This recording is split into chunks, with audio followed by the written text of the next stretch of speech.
What is going on, everybody, and welcome in. It's been quite a little bit since our last live stream, but we are back today on the More Than Philly Sports Network for Sixers pregame live. As always, joined alongside my co-host Gavin. Tony Gavin, it's great to be here again. For those who have been adamant members of our show, we appreciate the support. It's been a fun run so far. Since then, we've been mixing up the content, figuring out some other things that we can bring to the show and the network as a whole. But Gavin, first of all, how are you doing today?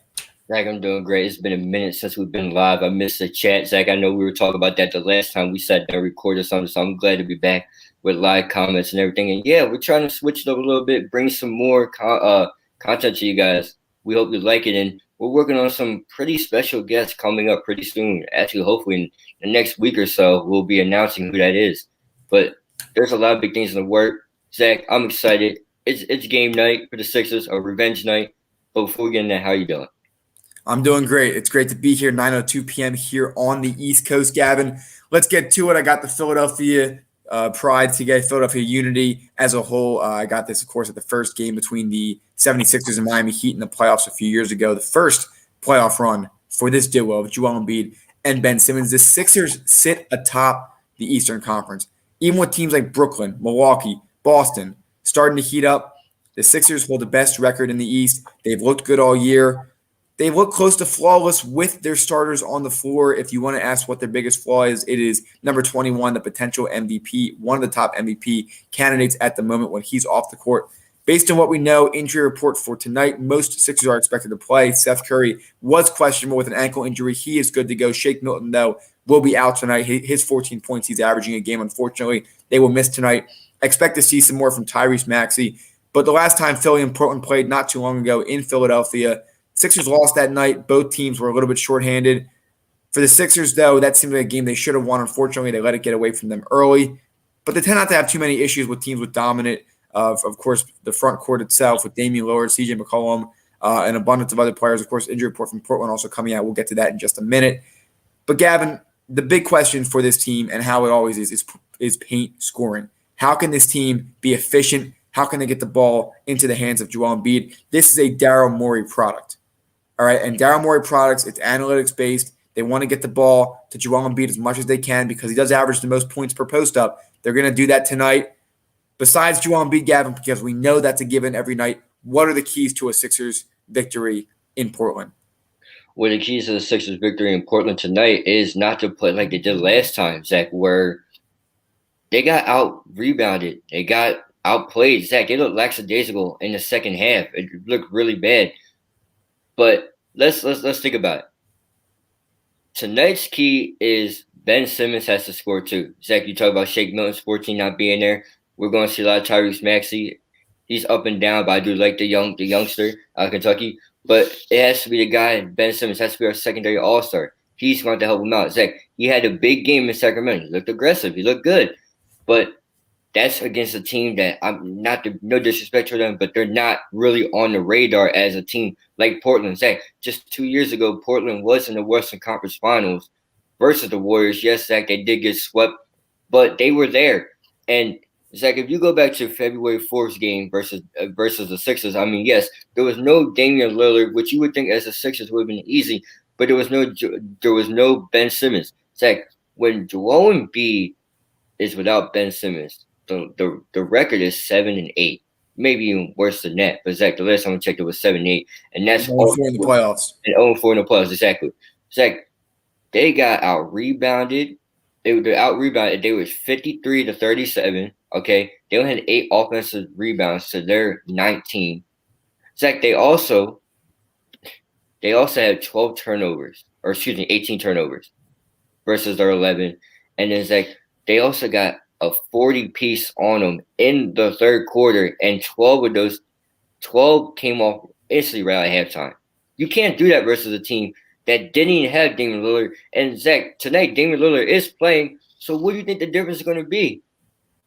It's going to be argue the same thing. You come out lackadaisical. Zach, they had to come out wanting to play and wanting to win this. It's like be killed or be the kill or be killed. Zach, they had to want this game.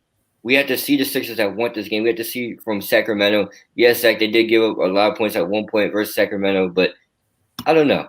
This game has to be different. Well, that was the point I was going to bring up. They gave up 40 points, and I think the first or second quarter against Sacramento. Doc Rivers takes him aside. They make some adjustments. Again, we saw the lethal zone a couple weeks ago in that amazing comeback against Indiana, and they're able to tighten up the D.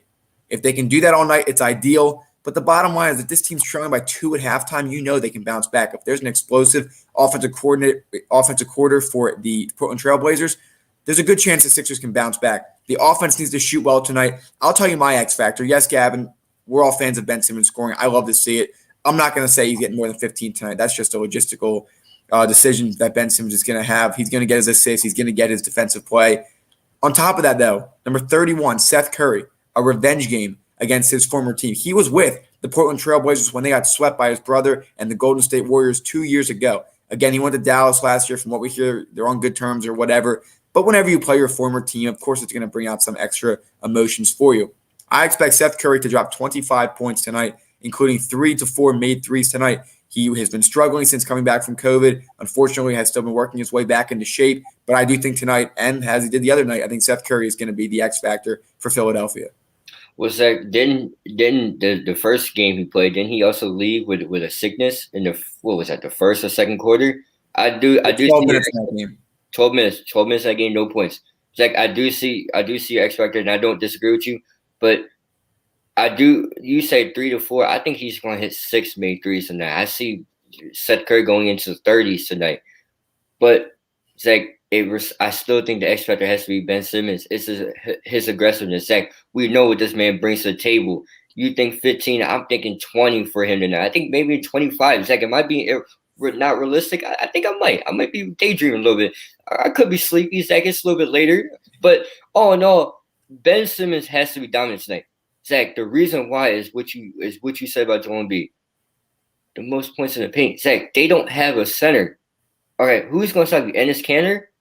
I love Carmelo Anthony, but Carmelo Anthony can't stop Ben Simmons. You have to go in the post and score. And then let your shooters knock down the shots. Danny Green, Seth Curry. All right, Tyrese Maxey, if you can hit one. Tobias Harris. This team has to play in the post. Zach, don't play down to your opponents. Don't take Damian Lillard lightly, but the paint is wide open. It's wide open tonight. And that's what they're going to have to do, depending on how the strategies change. Of course, it becomes a chess match between coaches. But going into it, physically, you are better down low. You don't want to get into a three-point contest with any team like Portland. So you want to keep it slow, take long possessions, exhaust them underneath. And then, of course, the big thing that's been so underrated this year, the 15 to 20 footers on the pick and roll from guys like Seth Curry. It's worked so well for this team. We saw it with J.J. Redick in the past. It's one of the most efficient things about this Sixers team. Between that, as well as Joel Embiid from 15 feet out, it's near guaranteed right now. The way Joel Embiid is playing, the way that Seth Curry played the other night, that's what's going to be key. You don't need Ben Simmons to drop 30 points tonight, but he's going to need to drop at least 15, record his assists, and do his part defensively. If he's put on Carmelo Anthony, I can see him being put on Carmelo early in the game. If Dame gets hot, you can see a transition there. That's how Doc Rivers likes to do it. He doesn't like to exhaust Ben early. I like how he does it, keeping the starters in a little longer. It's different than what we saw in a system like with Brett Brown. At the same time, if Damian Lillard catches fire, you're going to need to contain him. And even if he does have one of those 40-point nights, which the Sixers usually have no problem giving up to the other team's superstar, the role players need to be shut down. The Sixers are great at this. They let Bradley Beal score, 50 points almost in 3 quarters? Yeah. Fourth quarter, they shut him down. The defense might be lazy early tonight, but Doc Rivers has these guys stepping up late. I expect it to be that way. I expect them to go down early, frankly, but I do expect them to bounce back. Ultimately, I expect them to win too. Zach, lackadaisical is the term I would give the Sixers for their first meeting. Zach, they didn't want it after halftime. They were tied. They were tied going to half, even without Ben Simmons. Joel Embiid had 32. Zach, he was held to what was that? He didn't score no more than 10 points in the second half. Joel Embiid was non-existent. I don't know if they sat him down or they were just gave up after a while. But Zach, after halftime, it looked like what team wanted it more? It was Portland that wanted it more. They came out firing 13 straight points, 13 unanswered points to be exact, out of halftime in the third quarter. They gave up a 40-piece in the third quarter. That's hard to come back. Don't do it again. Zach, you're right. You got to shut down the role players. You can let your stars do whatever they want. Zach, we saw it last year, 2 years ago with Kemba Walker. Kemba Walker dropped, what was that, 61, 50 plus, 60 plus? A lot of guys have done that against the Sixers over the years. No, sadly, I can't remember who. I don't know who did it. Bradley Beal, him, Harden. I can count many.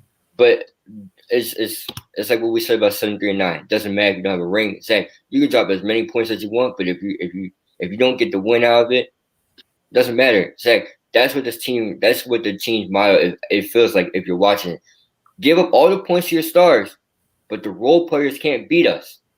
The role players can't beat you. You gotta get the role players out of the game early.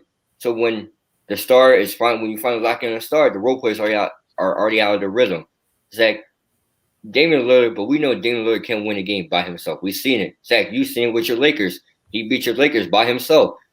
I don't know. I don't know what they expect from tonight, but Ben Simmons is here, and that gives me hope. Zach, one of the best defenders in the league behind Kawhi Leonard and a few others.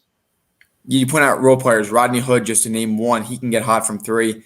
He's killed the Sixers in the past, coming off a tough injury last year, but he looked good against them last time. Coming up now, we do have the official injury report next.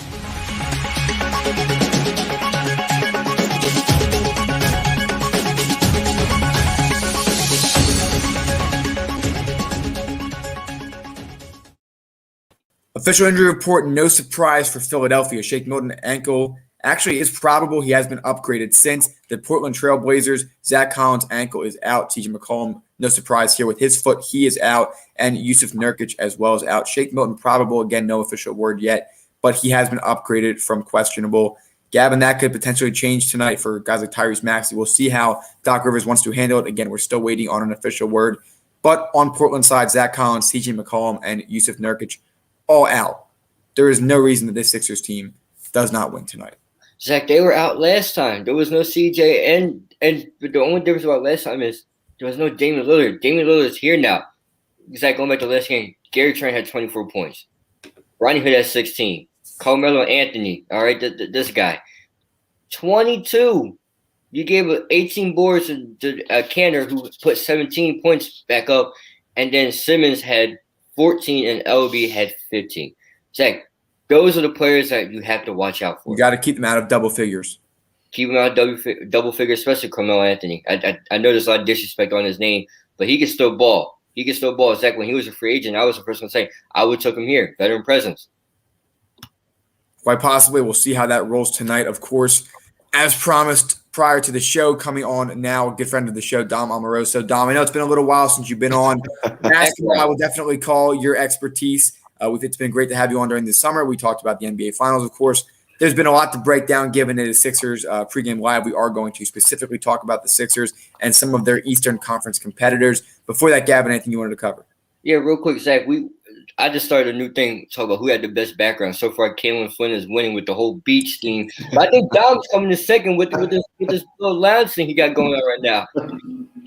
Yeah, well, I'm grateful that my mother and her husband, live in such a beautiful place in the borough of Westchester. I could have a scenic background like this. So shout out to them for getting the money and giving me this background. Without a doubt. Well, with that being said, of course, it was a freezing cold day when Doug Peterson was fired. We had a good friend on the show with the Florida background, but maybe one day we'll continue to figure out how to get it done. He wasn't cold. With that being said, Dom, it's great to have you on the show again. Let's start with it.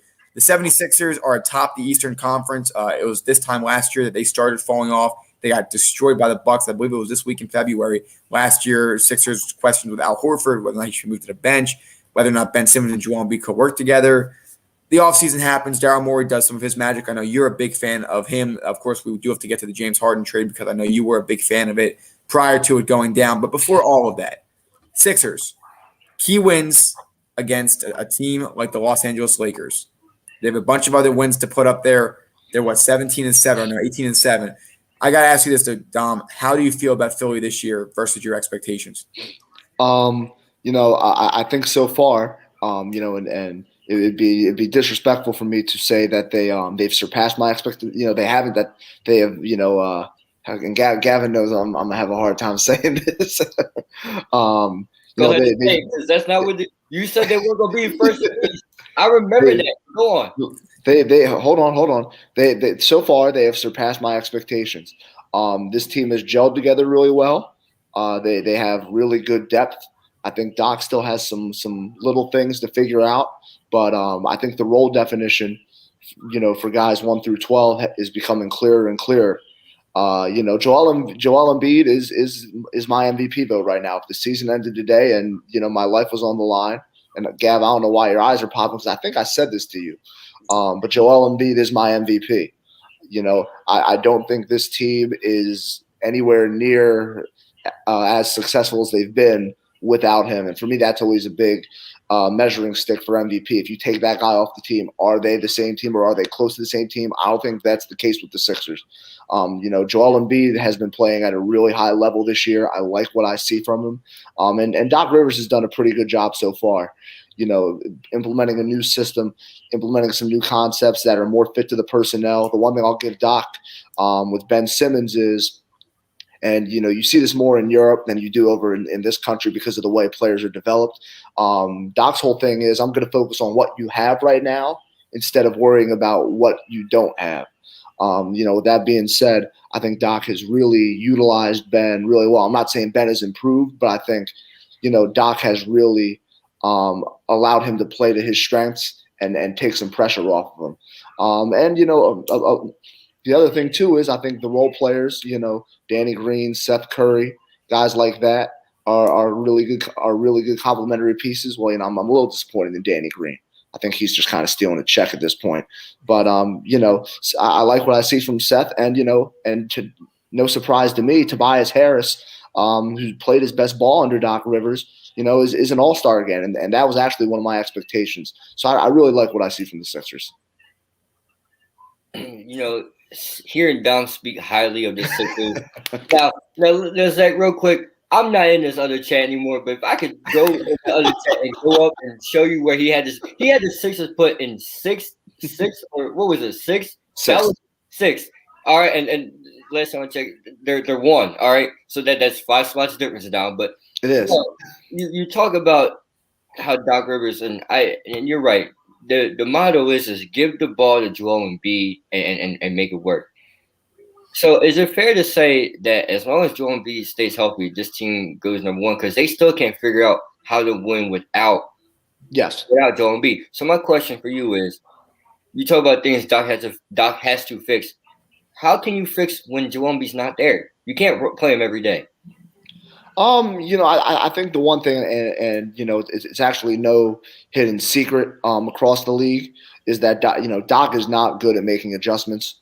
I think the people in Philadelphia wouldn't believe me because they've seen Brett Brown, and I'm a Brett Brown fan, but Brett was not a good in-game coach by any means. But I think Doc has some rotational things to figure out. In terms of when we don't have Joel, whose minutes can we maximize? Who do we have to utilize a little more? Who can we play through? And I think some of those questions they've started to figure out, but it's just a lot of little things with Doc. Schematics wise, I think they've done a much better job offensively. Like I said, even when Joel is not on the floor, putting guys in delay sets, spreading the floor, allowing certain guys to play in spread pick and roll situations. So for me, the biggest thing Doc has to figure out, getting back to your question, without Embiid is just consistent rotations when he is not playing or when he's not in the game. But I think the one beauty of this year is because we're still dealing with the pandemic. I think there's a lot of leeway to do that without suffering in the standings on some nights, so to speak. No doubt, I definitely think that it's been an interesting year for Philly. Again, when you're comparing to a coach like Brett Brown, and again, not that he was a bad coach, it's just in-game trying to see some different things. It's difficult. And one thing I think that happened last year, trying to force Ben Simmons to play things that he's not. I like how you put it. Not that he necessarily has gotten better. I don't think he has, especially on the offensive side. I actually think he's regressed on the offensive side. And I'm a big Ben Simmons defender, for the record, but he's been maximized this year, and you get to see that. And that's what can we provide from these players. Once you maximize every player's talents, then you can figure out who actually fits together and who doesn't. Yep. So I'll ask you this question. I'm not sure if we did break this down when we had you on before. After last season, did you think that Ben and Joel breaking up was inevitable? Yes. Yeah. I'm not going to lie. I absolutely do. And, I'm a fan of Ben. I can't say I've always been a fan of Joel.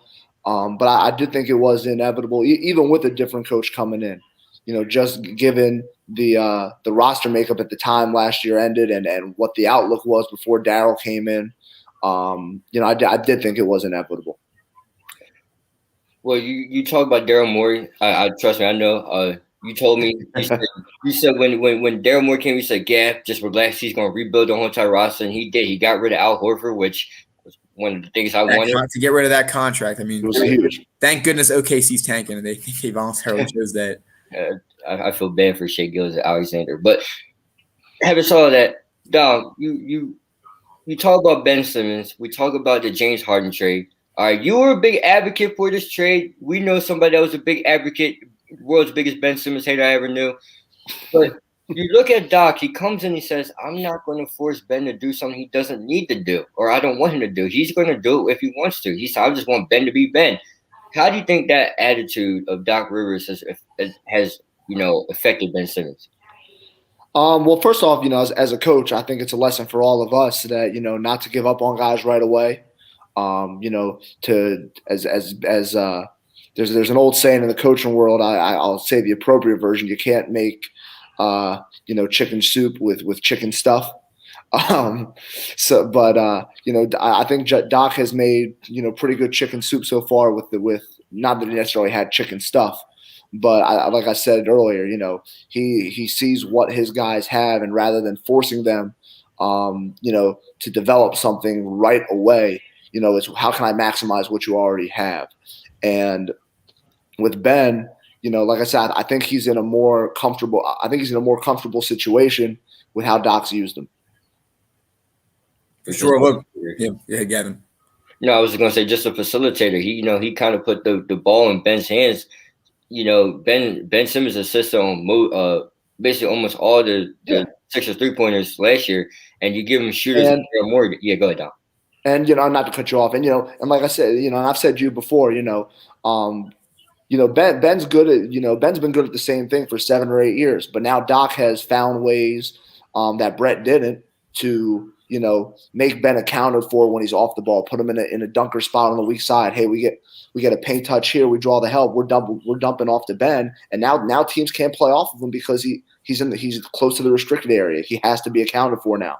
They do some logo pick and roll with him. Sometimes if they go to a smaller lineup, they put him in some spread pick and roll. So Doc, I think, has gotten really creative in terms of how to use Ben's skill set. He's a Rondo of that Boston team, a taller and better defender. That's how I view him as. Yeah, you could say that. I mean, the question is, how far does that take you? And before we get to game picks and kind of zoning on tonight, this Sixers team, now I kind of go back and forth in this on whether or not they're missing something. And they're missing a ball-dominant guard that can knock down shots in the clutch. They're missing what they had in Jimmy Butler. But Seth Curry, at the same time, when he gels and when everything's going well for this Sixers team, everything's going well. Yeah. But then the sky starts falling, and it hasn't yet. And I say yet loosely because I hope it doesn't as a Sixers fan. But let's be real here. The Bucks are going to continue to pick up momentum.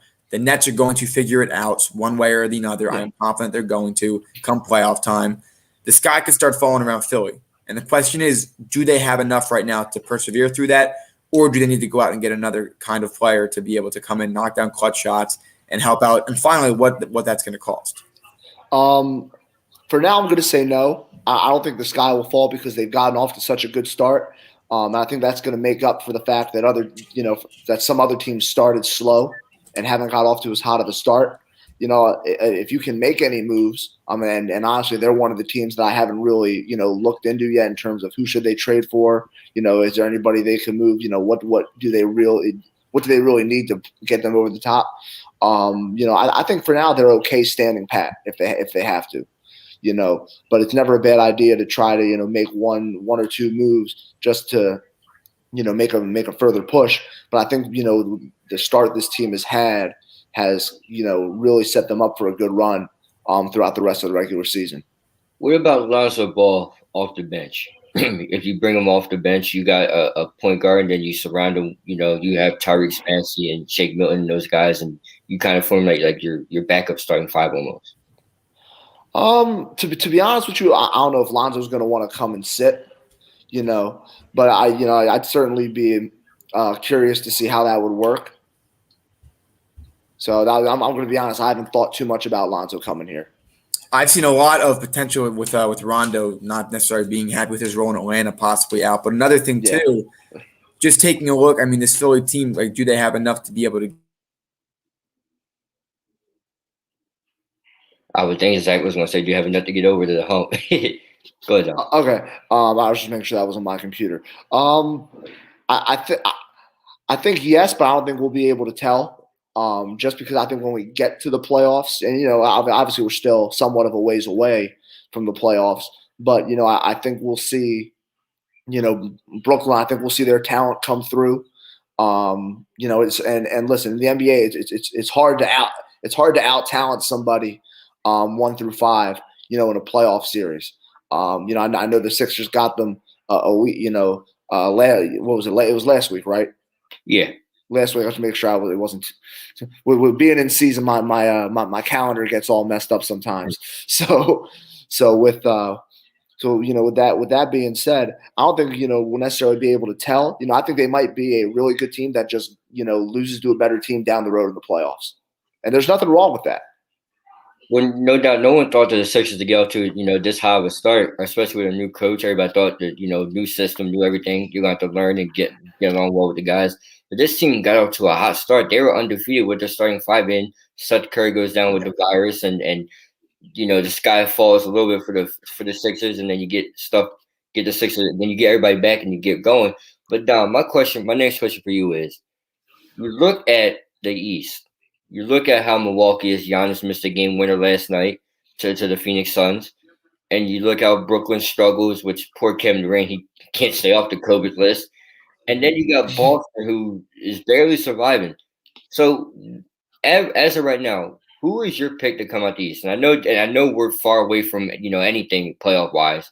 So if the players start there, who would you like coming out the East right now? I would still say Brooklyn. I would still say Brooklyn just because of the talent is there, and to beat them you have to outscore them. And I don't know if the Sixers could do that. I don't know if the Bucks are a really good transition defense team, but I don't know if they see ghosts when they get into the second and on the second round and Eastern Conference Finals these past couple of years. So I would still say Brooklyn. Just because of the talent that they have. You said it best to me a couple months ago. You said Coach Bud, as for those who may or may not know, Coach Budenholzer of the Milwaukee Bucks is the best in season coach, but not when it comes to playoffs. Not really there. Do you think the Sixers should worry about Doc Rivers when it comes to playoffs? I mean, we've seen Brett Brown, we've seen how his lack of making adjustments throughout the game, and do you think Doc Rivers and his staff will be able to keep the Sixers moving through the playoffs? I would say yes. I would say yes for this year. To your point with Mike Budenholzer, and I've been a Mike Budenholzer fan since he was in Atlanta. He's one of my favorite pro coaches. And he's made. I do want to give him some credit. He has made some adjustments this year, putting in more of a system with more movement. They've gone to some flex offense, which was really interesting for me, especially because Bud historically has kind of been the opposite of that style of basketball. But back to the question about Doc, I don't think for this year they have to worry about it. The coaching, like I said, just because in the East, I think they'll end up losing to a more talented team. And something like that, yeah. And if the series is close, okay, maybe we can look into the coaching. But I think, like I said, if you lose to a more talented team, you lose to a more talented team. I mean, we keep getting gypped with the whole Brooklyn versus the Sixers matchup. I've been dying to see it, but every time the teams match up, the stars aren't there. So I really don't know who's the better out of the two. Well, I mean, clearly we know who's the better of the two out of the offensive firepower, but you can't really see a matchup because the Sixers are a great defensive team and Brooklyn's really not. And so the transition before, as we're waiting for Zach, let's talk about Brooklyn real quick. Their defense efficiency is horrible. All right. You trade for James Harden, you lose Karis LeVert, you lose a couple other pieces, and arguably the one that's going to hurt the most will most likely be Jared Allen in the whole ordeal. Do you see the Brooklyn Nets getting another center, because as you can tell, Joel Embiid did dominate in the post when they played the last time. Well, I think the move that they just made for Norvel Pell is kind of a way of doing that defensively, because he is, one of the better young shot blockers in the league. So, I don't think we'll see Brooklyn making any more big moves. I know there was that rumor about Andre Drummond, but I don't know what the asking price is. And I don't know how much more Brooklyn wants to really give up. But defensively, I think the Nets are what they are. They're not going to be a good defensive team. Their identity is we're going to get up and down. We're going to play in transition, and we're going to outscore you. And in the half court, we're going to spread the floor and go at you.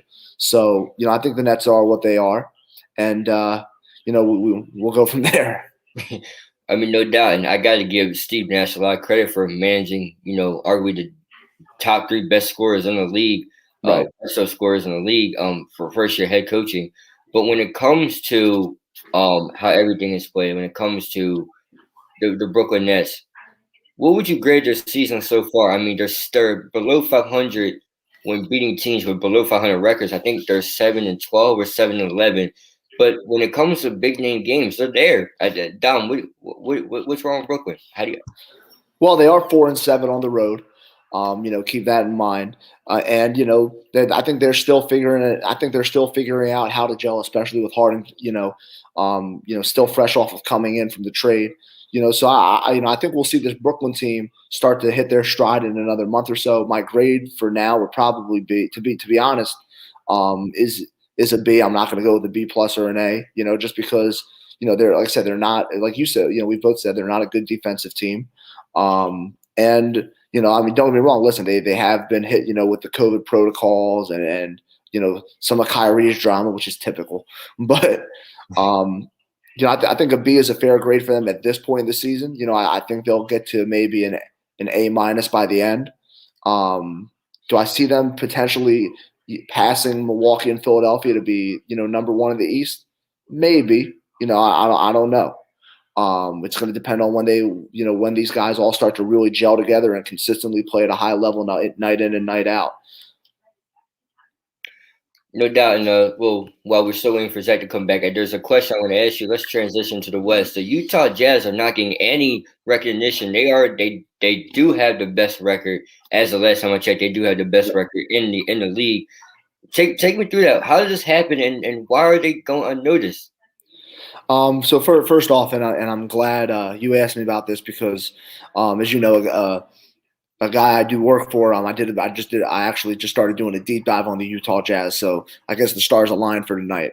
Going into the season, Utah was a team that a lot of people counted out, not because they were a bad team, but because they didn't upgrade compared to everybody else in the West. They didn't make any significant moves.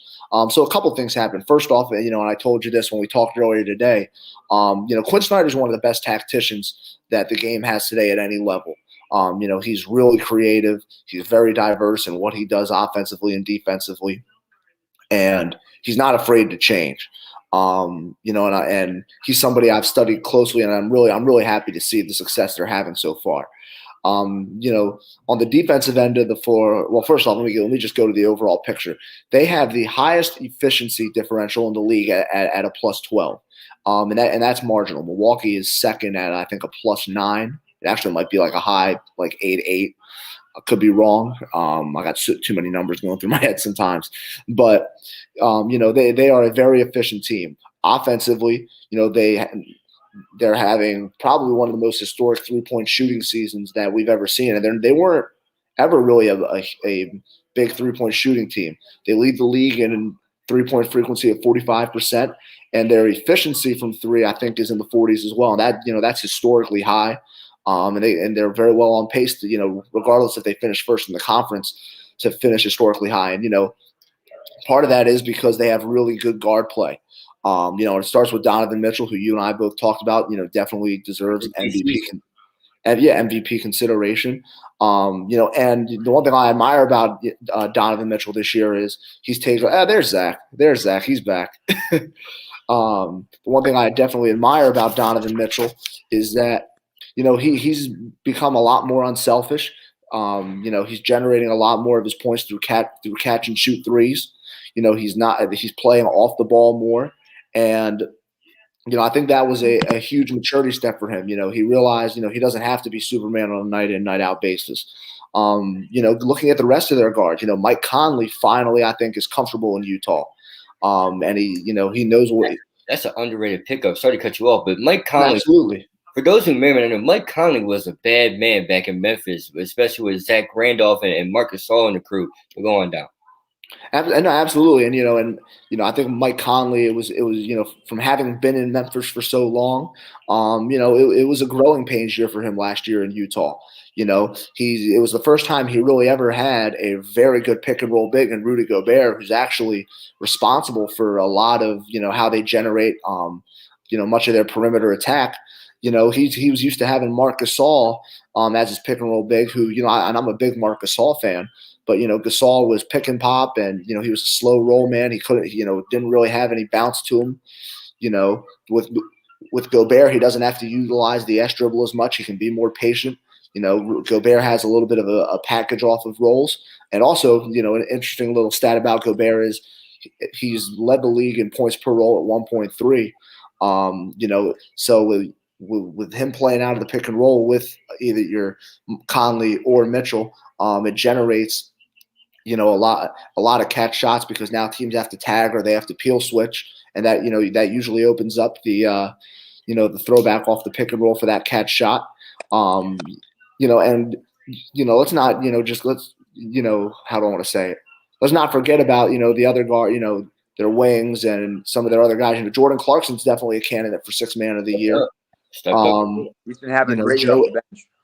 Yeah, really great year. And Joe Ingles and Royce O'Neal are good bench pieces. And I said this to you earlier, Gav, and it sounds stupid to the average person, but you can't find another group of guards and wings in the NBA where they can all pass, dribble, shoot, and cut.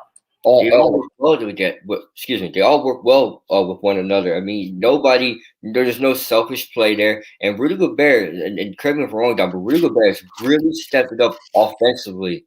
I mean, we talk about Rudy Gobert's offensive game being, lackadaisical, but his defensive game is on point. One of the best defenders or big men defenders in the league. But Rudy Gobert, I saw, his pick and roll action last night, or the other night. But Donovan Mitchell's average 24, and the guard play is, like you said, the guard and wing play is fantastic. And to your point about chemistry, all their guards, the touches are even. They have 7 players that average about 20 front court touches a night, evenly at and they have 5 guys with over 2 assists per game. That's hard to do. So I think it's a testament to their chemistry and their culture. And also, defensively, I think they've always been a good defensive team, but this is a team that defends, what you have to stop in the NBA at a high level. You have to defend the pick and roll, you have to protect the rim, and you have to be able to shut down the perimeter and keep shooters from shooting. They're a great closeout team, and they're a great pick and roll defense team. They're versatile. They can switch a little bit. They can switch 1 through 4 at times. They're just a really, really sound team to watch. And, like I said, it's a credit to the culture that's over there that Quinn Snyder has. And it's a really, it's a really good group of guys over there that I think have bought into each other and know how to play with each other. No doubt. And I'm swinging back to Zach. Zach, we got a little technology. First live show of the weekend. Get destroyed by it, but go on. We love it. No, I mean, look, with these teams, you see these guard center duos, they work. And so with Philly, of course, you don't have your guard setting with the pick and roll, shooting the ball with Ben Simmons, but you do guys like Seth Curry, Danny Green. But tracing it back to Utah, they have a lot of role players that deserve an awful lot of respect. So, I mean, with that being said, we're getting some great insight here from Dom on the basketball world outside of the Philadelphia 76ers as we are starting to wound down about 20, 30 minutes here and before the game starts. Let's get some of your predictions for tonight, Dom, as well as you heard us earlier, some key expectations or more essentially what the Sixers need to do in order to win tonight. Yeah, so, the one way, you beat Portland offensively is you see these guys at the rim.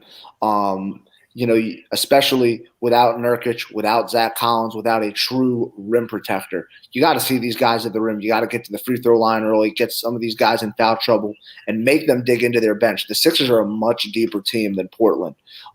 Even with Portland at full strength, I think they're a deeper team. But without CJ McCollum and without Nurkic and without Collins, they're a much deeper team. You have to get to the free throw line. You have to wear them down early, make Terry Stotts, change his flow of the game in terms of what he wants to do rotation-wise. Defensively, the thing I think everybody's looking for is Damian Lillard. Is how they're going to play Damian Lillard. He can pull from half. He can pull from half court. He's great in the pick and roll. He's just an offensive juggernaut in general. It's hard to shut down a great player like him. Seeing how the Sixers have played pick and roll defense this year and how, most teams are playing Dame, I would expect them to ice Dame, push him away from the screen, get him to his weak hand. If they can get him to his left hand, great, although he'll come back he'll get a left hand dribble, come back to his right. And without Nurkic being in the game, and Cantor primarily being a guy in a 1-5 pick and roll, you can blitz. And you can peel switch if Derek Jones is sitting there in that corner. You can help off of him. He's not a shooter.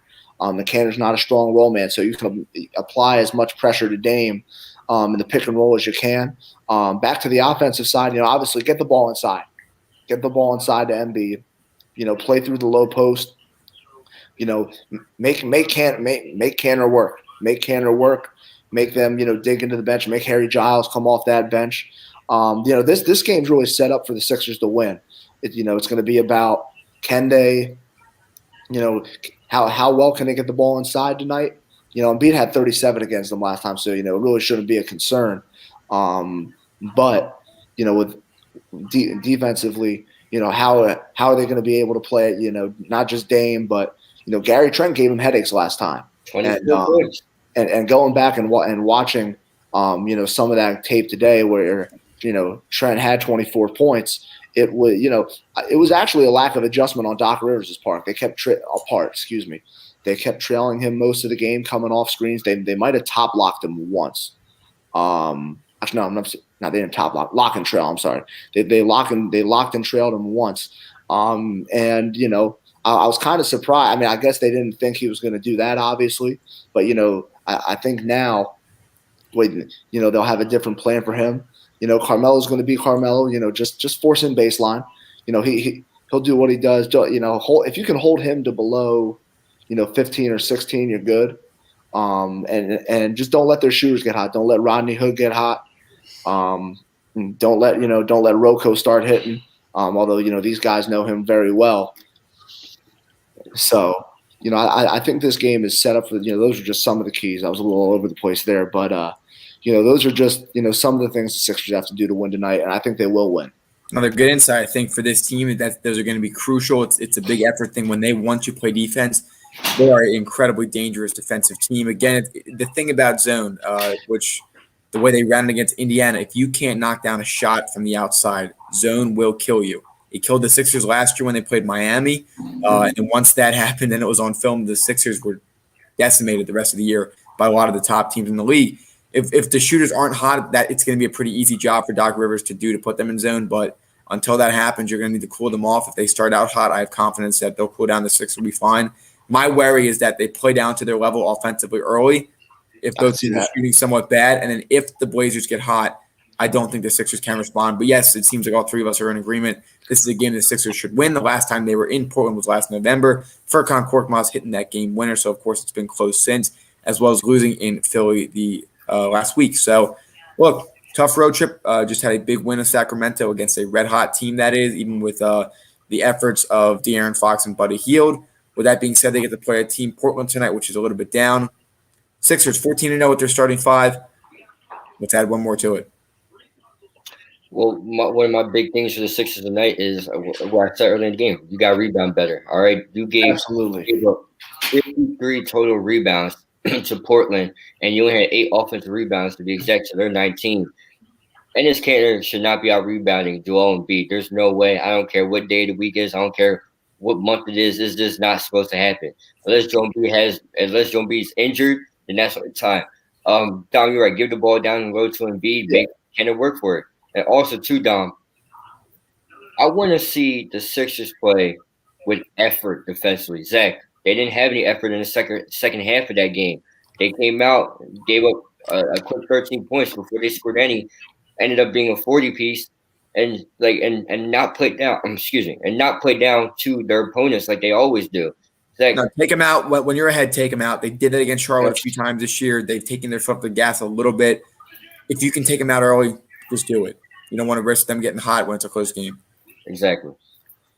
Yeah, and and in terms of effort too, aside from the rebound and beat these guys down court. This Portland team is not a good transition defense team. But I don't like how the Sixers take off in transition sometimes. If I'm Danny Green and I'm Seth Curry, I'm out in front of the ball every time, get into the corner. Ben Simmons will break somebody down, get by somebody, and when they load up on him, he'll pass it you out. all get the ball in the corner. You have to be ready to shoot. That little drop pass he does too, the Seth Curry. That's also nice. If you want to be behind somebody, you a little drop pass. But we talk about Ben Simmons' lack of aggressiveness inside. I mean, on fast breaks, I like to see when he's aggressive. He has a great skill at getting around on one-on-ones and finishing at the cup. Again, though, like you said, Dom, if you have Danny and Seth on one side or the other one of them's got to be open. Simmons knows how to find the open man. We expect to win tonight. With that being said, again, still waiting for official word on Shake Milton. It does look like he will be playing tonight, so that should help out the 76ers as well. With that being said, Dom, Gavin, anything else either you wanted to break down on our first edition of Sixers Pregame Live? Go ahead, Dom. No, I'm good. I'm looking forward. Like I said, we have some off time for in my season in the next couple of days. So it'll be nice to actually be home and watch a live NBA game. I've had to go back and watch games on film, so it'll be refreshing to be home and just watch a game. Zach, I got a full cup of water. I'm ready to start screaming at the TV. I don't know how much screaming I gotta do. I got my family's about to start going to sleep, but look, I'm excited. This game's gonna be nice. TNT's covering it, and that's always gonna be a fun night. But no, I'm excited. I'm excited for this game. This is a game that the Sixers should win. Wouldn't be surprised if they lose, but all in all, it's gonna be a roller coaster night. We hope they can pull out on top. It's going to be a late one, the second of the week on the West Coast. With that being said, everybody, thank you so much for watching us today. We appreciate it. Let's go Sixers. MoreThanPhilly.com will be up hopefully early next week. You can go on there, read some of our blogs, our audio blogs. We know they've been a big success this week. And we'll continue with the live streams as much as we can. Gavin, anything else you wanted to say before we wrap up today's More Than Philly Sports Network pregame live? Yeah, tell us, ladies and gentlemen, tell us how you like this past week. We're always listening to feedback. We always want to get better. We always want to, provide more content. And for us three, PJ's pretty soon, fellas. Is that all in agreement? Absolutely. Whenever. I'm always free. All right. I'll see you guys. Have a good one. Without a doubt, let's go Sixers. We'll be posting some updates on our Twitter. Stay tuned to that. I'll probably be passionately tweeting if necessary. But with that being said, in all seriousness, thank you again, everybody. Enjoy tonight's game. Let's go Sixers. Good night, everybody. If you enjoyed today's video, make sure to like, comment, and subscribe if you haven't. In addition, hit that bell icon and set it to all to get reminded of when we go live and when we post excerpts